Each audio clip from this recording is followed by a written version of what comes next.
Hello, welcome to संस्कार plus academy. My name is Shubham Singh. आज हम एक ऐसे टॉपिक का स्टार्टअप करने वाले हैं जो सीबीएसई, एसएससी और आईसीएसई तीनों बोर्ड्स के हिसाब से बहुत इंपॉर्टेंट चैप्टर होने वाला है। और हम जो चैप्टर स्टार्ट करने वाले हैं उसका नाम है वर्क एंड एनर्जी।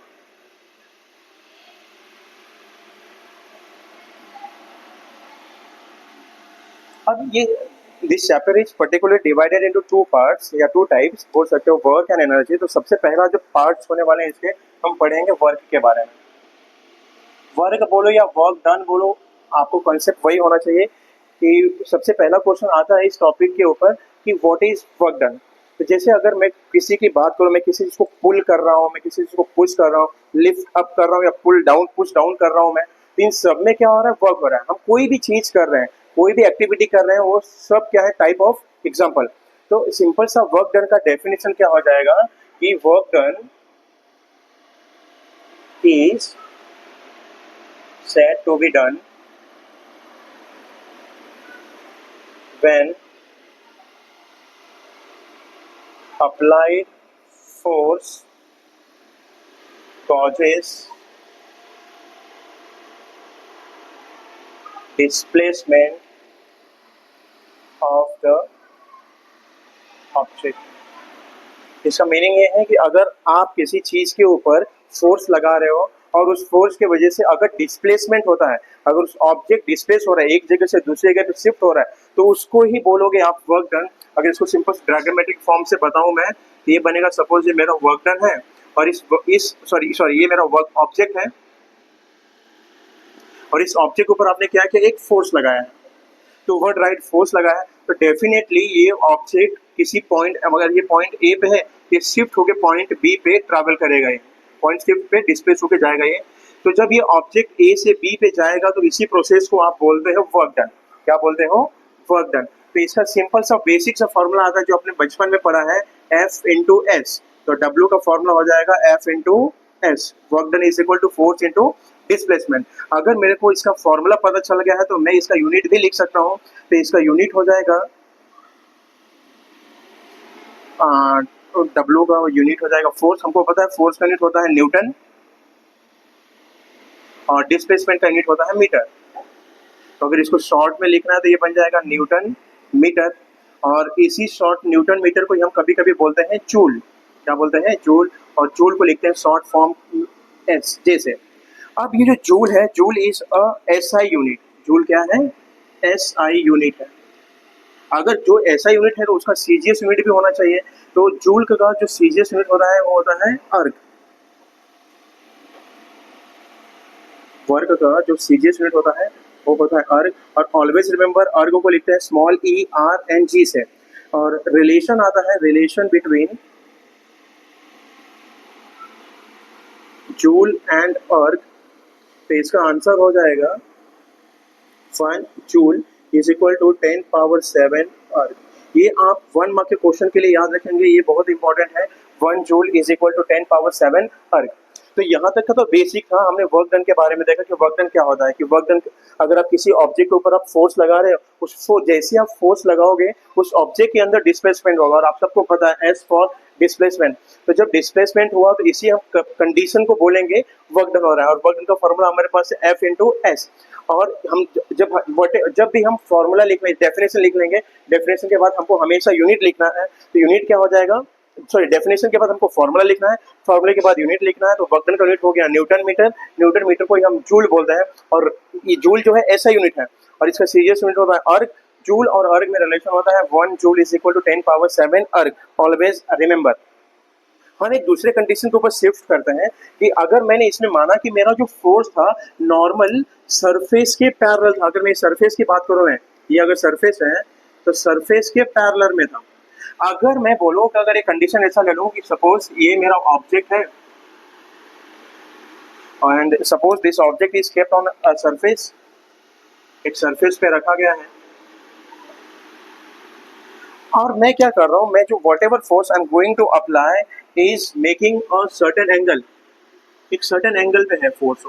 ये फोर्स और ये फोर्स में डिफरेंस है। ये फोर्स सरफेस के पैरेलल में है, लेकिन ये फोर्स इस सरफेस के साथ में कुछ एंगल बना रहा है, और एंगल कितना बना रहा है तो मुझे कैसे पता चलेगा? मैं क्या करता हूँ, इस सरफेस के पैरेलल में एक लाइन ड्रॉ कर देता हूँ। एक लाइन ड्रॉ करूंगा तो माना कि ये क्या कर रहा है, थीटा एंगल बना रहा है। कितना एंगल बना रहा है? थीटा एंगल बना रहा है। तो अब यहाँ पे जो मेरा फोर्स था, हमने क्वाड्रेंट सिस्टम पढ़ा है, ये y होता है और ये x होता है, फर्स्ट सेकेंड थर्ड फोर्थ। तो इसमें से जो देखोगे फोर्स है, फोर्स किसी एक एक्सिस पे है, और कौन से एक्सिस पे है? एक्स एक्सिस पे है। लेकिन जब इसमें बात करोगे, ये जो फोर्स है, ये फोर्स किसी क्वाड्रेंट में आ रहा है। क्या आप देख के बता सकते हैं कि ये फोर्स कौन से क्वाड्रेंट में है? अगर आप बता सकते हो तो इसका आंसर कमेंट करिए कि ये फोर्स कौन से क्वाड्रेंट में है, फर्स्ट में, सेकेंड में, थर्ड में या फोर्थ में। तो अब आगे हम बढ़ते हैं कि अगर जब भी कंडीशन ऐसा आता है कि फोर्स क्वाड्रेंट पे दिया है, एक्सिस पे नहीं दिया हुआ है, तो हमको ना वहां पे फोर्स को क्या करना पड़ेगा? रिजॉल्व करना पड़ेगा। क्या करना पड़ेगा? रिजॉल्व करना पड़ेगा। Resolve into components of X and Y axis. तो हमेशा याद रखना, जब भी आपका फोर्स कहाँ पे किसी क्वाड्रेंट में आ रहा है, तो आपको उस फोर्स को क्या करना पड़ेगा? रिजॉल्व करना पड़ेगा एक्स और वाई के कंपोनेंट में। तो कैसे कर सकते हैं? तो हम क्या करेंगे, यहाँ पे इसका सेंटर मान लेते हैं ओरिजिन, और यहाँ पे क्या कर लेता हूँ, वाई एक्सिस ड्रॉ कर देता हूँ ये, और ये क्या हो जाएगा मेरा? एक्स एक्सिस हो जाएगा। तो यहाँ पे दो फोर्स एक्सिस बन गया ना मेरा ये। अब मुझे कौन से क्वाड्रेंट में दिख रहा है ये मेरा? तो ये फर्स्ट क्वाड्रेंट में है। तो ये जो मेरा फोर्स है फर्स्ट क्वाड्रेंट में है। तो अब इसमें जब भी रिजॉल्व करते हैं फोर्सेस को, तो आपको बोलने आना चाहिए कि कॉस थीटा कहाँ पे रहेगा और साइन थीटा कहाँ पे रहेगा। तो हमेशा याद रखना, जिस साइड में थीटा बनता है वो वाला कंपोनेंट क्या बनता है? Cos theta. जो फोर्स रहेगा फोर्स लिख लूंगा, और मल्टीप्लाई करके क्या लिख लूंगा? Cos theta. हमेशा याद रखना, जिस साइड में थीटा बनेगा वो क्या बनेगा? Cos theta. जिस साइड में थीटा नहीं बनेगा वो बनेगा साइन थीटा। अब जब मैं फोर्स लगा रहा हूं तो ऑब्वियस है, whenever I push the object or pull the object, the object will show some displacement. Displacement तो होगा ही हो, और जैसे ही फोर्स लगाया डिस्प्लेसमेंट हुआ, मतलब क्या हो रहा है मेरा? वहां पे वर्क डन हो रहा है। ये थोड़ा सा स्पेशल केस है, समझना आप यहाँ पे। अब आपको बताना है कि अगर मुझे इस ऑब्जेक्ट को फॉरवर्ड डायरेक्शन में लेके जाना है, ये मेरा डायरेक्शन होना चाहिए, तो कौन सा फोर्स रिस्पॉन्सिबल होगा? एफ कॉस थीटा या एफ साइन थीटा? जैसे अगर बोलूं मैं कि हमने पढ़ा है वर्क डन का फॉर्मूला होगा एफ इंटू एस। आप बताएंगे कि कौन सा ये फोर्स। अब हमने देखा यहाँ पे दो फोर्सेस है, एक एफ साइन थीटा है, एक एफ कॉस थीटा है। तो यहाँ पे जो एफ साइन थीटा है ना, ये क्या करेगा? लिफ्ट करेगा ऑब्जेक्ट को, क्या करने का ट्राई करेगा? लिफ्ट अप करने का ट्राई करेगा। और लेकिन ये एफ कॉस थीटा क्या करेगा? ये मूव फॉरवर्ड। फॉरवर्ड मूव करने के लिए, क्योंकि फोर्स आप ऐसे लगा रहे हो ना आप ये, तो फोर्स क्या करेगा? ये वाला एफ कॉस थीटा इस ऑब्जेक्ट को आगे के ले जाने का ट्राई करेगा, और ये एफ साइन थीटा उसको ऊपर ले जाने का ट्राई करेगा। लेकिन आप ऑब्जेक्ट को किस साइड में लेके जाना चाहते हो? आप अगर पुल कर रहे हो, जैसे आपने ट्रॉली बैग देखा, ट्रॉली बैग को आप पुल करते हो, ऊपर उठ जाता है क्या? नहीं, ये कहाँ पे आता है? जिस डायरेक्शन में आप फोर्स लगा रहे हो वो इस डायरेक्शन में मूव करते हुए चला जाता है। तो मुझे क्या करना है? इस ऑब्जेक्ट को फॉरवर्ड डायरेक्शन में लेके जाना है। मेरा फोर्स क्या होना चाहिए? एफ कॉस थीटा, जिसकी वजह से मेरा फोर्स वर्क डन का फॉर्मूला बनेगा F cos theta into S.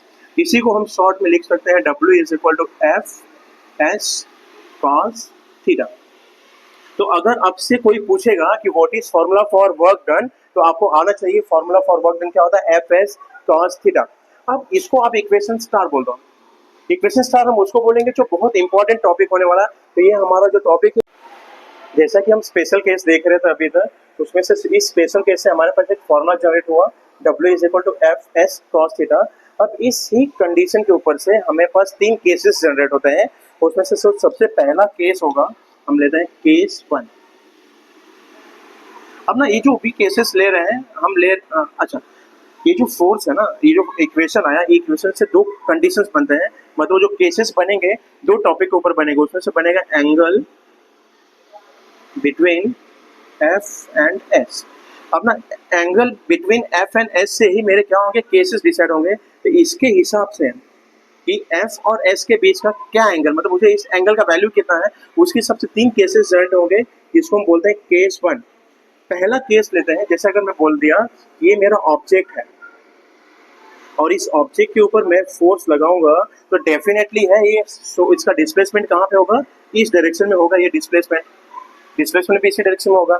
अगर मैं इसको एंगुलर फॉर्म में बात करना है, तो अगर मैं एक पॉइंट लेता हूँ, अगर मैं फोर्स भी अगर राइट में ही लगा रहा हूँ, तो इसका डिस्प्लेसमेंट भी कहाँ पे होगा, राइट साइड में ही होगा। मतलब इसमें हम बोल सकते हैं एंगल, ये देखो एफ और एस के बीच का एंगल कितना बन रहा है, एफ और एस के बीच का एंगल कितना बन रहा है, 0 डिग्री। कितना बन रहा है, 0 डिग्री। तो इसके हिसाब से मेरा जो फॉर्मूला बनेगा F is equal to F, sorry W is equal to F S cos theta. लेकिन थीटा का वैल्यू कितना डालना है अपने को, तो थीटा का वैल्यू डालना है एफ एस कॉस 0। और आप सबको पता है सिंस कॉस 0 का जो वैल्यू होता है 1, तो देयरफॉर मेरा जो वर्क डन बनेगा एफ एस इंटू 1 बनेगा, और यहाँ से जो मेरा कंडीशन आएगा work done is equal to क्या आएगा, एफ इंटू एस का बनेगा। इसको हम देते हैं इक्वेशन नंबर 1। केस 1 से हमारा आ गया इक्वेशन नंबर 1। ये समझा है कि आपको, अगर इस टॉपिक में कुछ भी डाउट है तो आप जल्दी से कमेंट करिए। अगला जो केस हमारा जनरेट होने वाला होता है केस 2। इस केस 2 में फिर से हमको केस 2 में भी किसके बारे में बात करना है, angle between F and S. अगर मैं कैसा कंडीशन ले रहा हूं, मैं जैसे मैं अगर इसका एक एग्जांपल दूं, मैं अगर मैं किसी भी ऑब्जेक्ट को पुश करूंगा मैं या पुल करूंगा मैं, तो जिस डायरेक्शन में फोर्स लगाऊंगा सेम डायरेक्शन में क्या होगा, डिस्प्लेसमेंट होगा। तो ये केस याद रखना, direction of force and displacement is same. Case 1 में हमेशा फोर्स का डायरेक्शन और डिस्प्लेसमेंट का डायरेक्शन क्या होने वाला है, सेम होने वाला है। अब अगला जो केस देखते हैं, इसके अंदर हम बोल रहे हैं direction of force and displacement is opposite. दोनों का डायरेक्शन क्या होने वाला है, अपोजिट होने वाला है। तो एक एग्जांपल से देख लेते हैं कि अगर मैं किसी ऑब्जेक्ट को इस डायरेक्शन में फोर्स लगा रहा हूँ, तो इसका डिस्प्लेसमेंट किस डायरेक्शन में हो रहा है, इस डायरेक्शन में हो रहा है। ये एग्जांपल आपको नहीं समझा रहेगा, लेकिन अगर मैं इसी को एग्जांपल को समझाने का ट्राई करूँ कि आप सपोज इसी ऑब्जेक्ट को आप लिफ्ट कर रहे हो ऊपर की डायरेक्शन में, फोर्स के ऊपर डिस्प्लेसमेंट, जैसे अगर मेरे पास कोई ऑब्जेक्ट है, ये ऑब्जेक्ट है और इस ऑब्जेक्ट के ऊपर अगर इसको मैंने छोड़ा ऐसे, ये नीचे की तरफ आएगा। मतलब इसके ऊपर एक फोर्स लग रहा है जो डाउनवर्ड डायरेक्शन में काम कर रहा है, ग्रेविटी फोर्स लग रहा है, और इसको हम उठा रहे हैं। जब उठाऊंगा तो इसका डिस्प्लेसमेंट कहाँ पे हो रहा है, इसका अपोजिट डायरेक्शन में हो रहा है। फोर्स इस डायरेक्शन में हो रहा है और डिस्प्लेसमेंट अपोजिट डायरेक्शन में हो रहा है। तो इस कंडीशन में जो मेरा फोर्स का डायरेक्शन और डिस्प्लेसमेंट का डायरेक्शन दोनों क्या होता है, अपोजिट होता है। अपोजिट होने के कंडीशन में इसका जो एंगल बनेगा थीटा, थीटा कितना बनता है, 180 डिग्री। यहाँ पे थीटा कितना बन रहा है, 180 डिग्री। तो यहाँ देयरफॉर हमने पढ़ा कि W इज इक्वल टू होता है F S cos theta. Therefore W is equal to F S cos 180। और सिंस आपको पता है कॉस 180 कितना होता है, कॉस 180 होता है -1। देयरफॉर वर्क डन क्या आ जाएगा, माइनस एफ इंटू एस आ जाएगा। ये हो गया मेरा इक्वेशन 2। तीसरा केस जो जनरेट होगा वो बहुत इंपॉर्टेंट होने वाला है।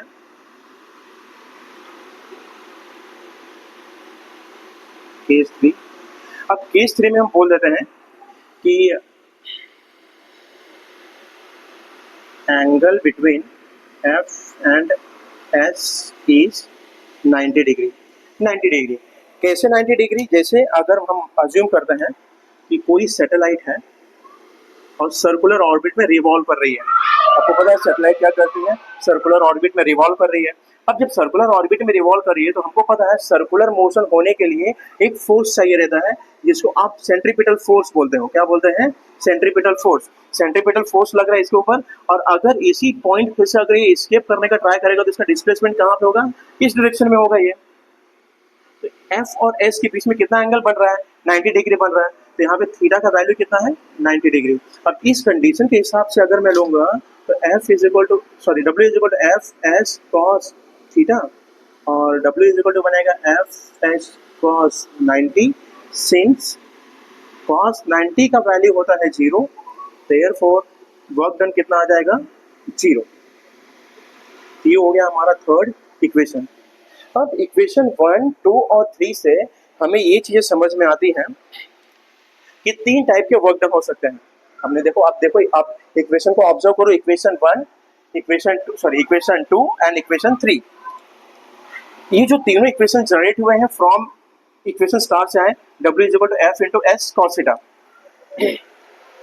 अगर हम फिर से एक बार रिवीजन देख लेते ध्यान से कि जो हमने देखा था स्पेशल केस हमारा ये स्टार्ट हुआ था, ये कंडीशन अगर रहेगा हमारे पास वर्क डन के 3 कंडीशन जनरेट होते हैं। अब हम उस वर्क डन के एंगल के हिसाब से हमारे पास 3 केसेस जनरेट होते हैं। तो हमारा जो पहला वर्क डन बना था इसको हम बोलेंगे पॉजिटिव वर्क डन। क्या बोलेंगे? Positive work done. जो सेकंड वाला बन रहा है, यहाँ पे क्या आ रहा है, आंसर माइनस में आ रहा है, इसलिए क्या बन जाएगा? Negative work done.